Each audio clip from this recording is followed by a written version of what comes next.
একটা মেয়ে সব সময়ই অসহায়।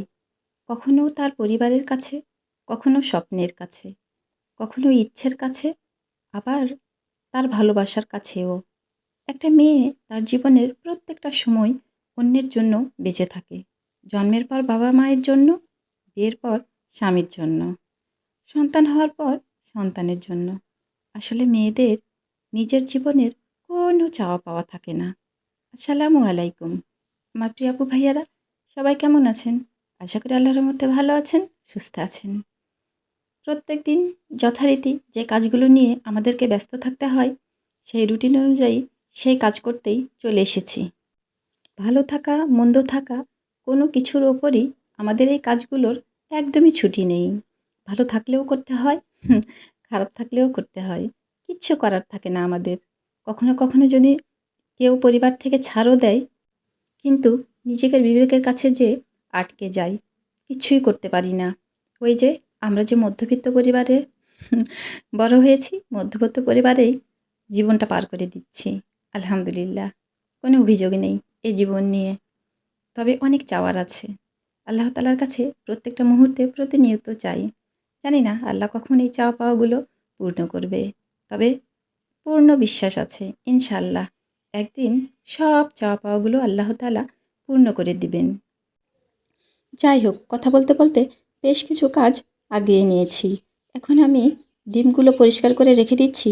পানি ঝরে গেলে, মানে শুকিয়ে গেলেই ডিমগুলো নরমাল ফ্রিজে রেখে দিব। আর দুধগুলো ফুটিয়ে রেখেছি। আজকে অন্যরকম কিছু একটা রান্না করব। অন্যরকম বলতে আমাদের মতো পরিবারে আমরা সচরাচর যে খাবারগুলো করি সেটার থেকে একটু ব্যতিক্রম। মানে এগুলো আমরা শখ করে বা মেহমান আসলে খাই, সে রান্নাবান্নাগুলোই করব। কারণ প্রতিনিয়ত যে রান্নাগুলো করি সেগুলোই আমাদের রোজকার রান্নাবান্না। তবে আলহামদুলিল্লাহ সে রান্নার মধ্যেও অনেক সুখ আছে, শান্তি আছে। আজকে যেগুলো রান্না করব এগুলো একবার খেলে কিন্তু আরেকবার খেতে একদমই ইচ্ছা করে না। তো যাই হোক, রান্না করতে চলে আসলাম। এখানে আমি কড়াইয়ে তেল দিয়েছি আর দিয়ে দিচ্ছি পেঁয়াজ, দিয়ে দিচ্ছি টমেটো।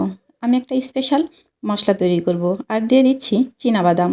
একটু ছিলে রেখেছি, তবে চামড়াটা উঠাইনি, চামড়া সহ দিয়ে দিলাম। এগুলো একটু তেলে ভেজে নিব, নিয়ে আমি সেই স্পেশাল মশলাটা করে নিব। কারণ আমি যে রান্নাগুলো করব সেটাতে এই স্পেশাল মশলাগুলো আমার লাগবেই, না হলে ওই রান্নাগুলো খেতে একদমই ভালো লাগবে না। তো আমার প্রিয় আপু ভাইয়ারা, প্লিজ লাইক দিয়ে ভিডিওটা দেখা শুরু করবেন আর আমাকে ওয়াচ টাইম দিবেন। আমার প্রিয় আপু ভাইয়ারা যখন ভিডিওতে কমেন্টসের কথা বলে তখন কিন্তু সত্যিই আমার খুব লজ্জা লাগে। কারণ আমি অনেক সুন্দর সুন্দর করে অনেক বড় বড় কমেন্টস আসলেই কখনোই করতে পারি না। আগেও পারিনি, এখন তো আরও বেশি ব্যস্ত হয়ে গেছি। তাই তো আমার কথাগুলো শুনলে খুবই খারাপ লাগে। তবে এটুকু ঠিক যে আমি অনেক বড় কমেন্টস করতে পারি না, ছোট্ট একটা কমেন্টস করি। আর ভিডিও রিলেটেড বলতে ভিডিওতে কি দেখাচ্ছে, কি বলছে ওই রিলেটেড আমি কমেন্টস করতে পারি না, এটা সত্য কথা। কিন্তু আমার প্রিয় আপু ভাইয়াদের যেটা আসলেই লাগবে সেটা কিন্তু আমি ঠিক দিয়ে যাই। ওয়াচ টাইম, আসলেই আমি ওয়াচ টাইম দেই। কিন্তু আমার প্রিয় আপুরা কেন জানি অনেক লম্বা লম্বা কমেন্টস নিয়ে বেশি ব্যস্ত থাকে। আমি আমার এই ইউটিউবে এসে যতটুকু বুঝেছি ততটুকুতে আমার মনে হয়েছে যে অনেক লম্বা একটা কমেন্টস আমার জন্য কিছুই না। তবে হ্যাঁ, আমি যে আপনার ভিডিওটা দেখেছি এটা আসলেই প্রমাণ করার জন্য আমাকে একটা কমেন্টস করতে হয়, অথবা আমি আপনার ভিডিওতে কমেন্টস করলাম, নতুন কেউ সেই কমেন্টসটা ধরে আমার ভিডিওতে আসতে পারবে, এটার জন্য একটা কমেন্টস করতে হয়। আমার তো মনে হয় যে এর বাইরে আর কিছুই না। কিন্তু আমার প্রিয় আপুরা অনেক বড় বড় কমেন্টস পেলে অনেক খুশি। আমি ওয়াচ টাইম না দিয়ে যদি অনেক বড় একটা কমেন্টস করে রেখে দিই তাহলে কি আসলে আপনাদের উপকার হবে? আমার মনে হয় হবে না। কারণ আমার ভিডিওতে কিন্তু আমি সেটা একদমই চাই না। আপনারা ছোট্ট একটা কমেন্টস করবেন আর আমাকে ফুল ওয়াচ দিবেন, এটা আমি বরাবরই চাই। আর আমার মনে হয় যে এটা আমি শেষ পর্যন্ত চাইবই। তো যাই হোক, এক একজনের চাওয়া এক এক রকমের। আমার চাওয়াটা এমন, আর আমার প্রিয় আপুদের চাওয়াটা অমন। যার কাছে যেটা ভালো লাগে সে সেটাই চায়। তো এখানে কিন্তু আমি মশলাগুলো সুন্দর করে কষিয়ে নিয়েছি। আর আমার সেই স্পেশাল মশলাটাও কিন্তু আমি দিয়েছি। দিয়ে আমি যে ডিমগুলো ভেজে রেখে দিয়েছিলাম সেই ডিমটাও কিন্তু দিয়ে দিয়েছি। আর এই রান্নাতে কিন্তু আমি একটুও হলুদ ব্যবহার করিনি। কিন্তু তারপরেও আলহামদুলিল্লাহ সেই স্পেশাল মশলাটা যেহেতু আমি ভেজে করেছি তার জন্য কিন্তু কালারটা খুব সুন্দর এসছে। একদম বাদামি বাদামি কালারটা হবে। তো খুবই সুন্দর করে সবগুলো মশলা কষিয়ে নিলাম, নিয়ে এখন দিয়ে দিলাম দুধ। আসলে আমি এটা ডিমের কোরমা করছি, একেবারেই আমার মতো করে।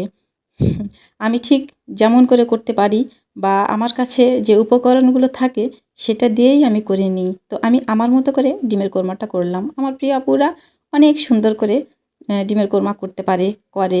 আমি তো অনেক সুন্দর, সুন্দর রান্না মাঝে, মাঝে দেখি। যদিও মনোযোগ দিয়ে কখনোই আমি কারো ভিডিও দেখতে পাই না। এটা আমার দুর্ভাগ্য না সৌভাগ্য আমি জানি না। তো যাই হোক, এখানে আমি ডিমের কোরমাটা করে নিলাম। কয়েকটা কাঁচামরিচ দিয়ে দিলাম।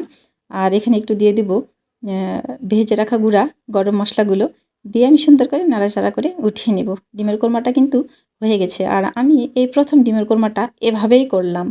এর আগে আমি একটু ঝাল, ঝাল করেই সব কিছু করেছি। তো আজকে মনে হলো যে একটু অন্যরকম করে করি। সব কিছুই আমার জুবাইরের জন্য। কারণ আমি ডিম পছন্দ করি। ওর আব্বু যেহেতু একদমই ডিম পছন্দ করে না, তারপরে পরিবারে ৩ জন আছি, ৩ টাই নিয়ে নিয়েছি। তো জুবাইরের ভালো লাগবে কিনা এটা সবসময় আমার মাথায় থাকে। কারণ আমরা বড়রা মানিয়ে নিতে পারি। ও কিছুতেই মানিয়ে নিতে পারে না। তো রান্না হয়ে গেছে আলহামদুলিল্লাহ। ডিমের কোরমাটা কিন্তু দেখতে অসাধারণ হয়েছে। আর খেতে আলহামদুলিল্লাহ খুবই মজা হয়েছিল। আমি একটাও ডিম খাইনি, ওর আব্বুও খায়নি। ৩ টা ডিমই আমার জুবাইর খাইছে ২ বারে। তো যাই হোক আলহামদুলিল্লাহ ও তো খাইছে, ওর তো ভালো লাগছে। তো এর আগে আমি লেয়ার মুরগির রান্নাটা দেখিয়েছিলাম। তো সেই সেম প্রসেসেই কিন্তু আজকেও লেয়ার মুরগিটা রান্না করছি। কারণ ওর আব্বুর খেতে নাকি খুবই ভালো লাগছিল। আমাকে বলছিল যে, "এর আগে কীভাবে মুরগি রান্না করছিলে? আমার খেতে খুব ভালো লাগছে।" তো সেই কারণে আমি আবারও লেয়ার মুরগিটা ঠিক একই প্রসেসেই রান্না করলাম। অত কিছু আসলে আমি দেখালাম না, একটু শর্টকাটে দেখালাম। তো আলহামদুলিল্লাহ এই লেয়ার মুরগির রান্নাটাও কিন্তু খুব সুন্দর হয়েছিল। আর আলহামদুলিল্লাহ প্রত্যেকটা রান্নাই দেখতে খুবই লোভনীয় হয়। আসলেই মানে এটা আমার ভিডিও, আমি ভিডিও দিচ্ছি, আমি রান্না করছি বলে আসলে আমি তাই বলছি তার জন্য না। আসলেই আমাকে দেখতে খুব ভালো লাগছে আর খেতেও আলহামদুলিল্লাহ খুব ভালো ছিল। যদিও আমার প্রিয় আপু ভাইয়াদেরকে আমি খাওয়াতে পারছি না। আমার প্রিয়, প্রিয় আপুরা আমাকে কমেন্টস করে, "আপু একটু পাঠায় দিও, আপু একটু দিও, আপু একটু রাখিও।" আসলেই আমার প্রিয়, প্রিয় আপুদের যদি আমি খাওয়াতে পারতাম তাহলে যে আমার কত ভালো লাগতো এটা আমি বলে বোঝাতে পারব না। তো যাই হোক, টেস্টটা যেহেতু আমি করি তাই তো খেতে আলহামদুলিল্লাহ খুব ভালো হয়েছে আর দেখতে অসাধারণ। তো এখানে আমি একটু বেগুনের চপ করে নিচ্ছি। আর এই বেগুনের চপগুলো অনেক দিন হলো আমার করা হয়নি। এটা আমার কিন্তু ভীষণ প্রিয়।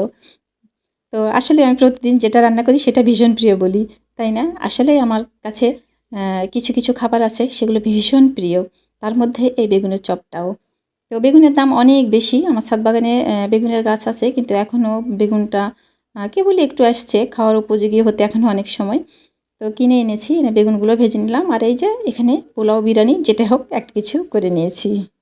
তো আমার প্রিয় আপু ভাইয়ারা সবাই ভালো থাকবেন, সুস্থ থাকবেন। ফিরে আসবো ইনশাল্লাহ আগামীতে নতুন কোনো ব্লগ ভিডিও নিয়ে। আল্লাহ হাফেজ।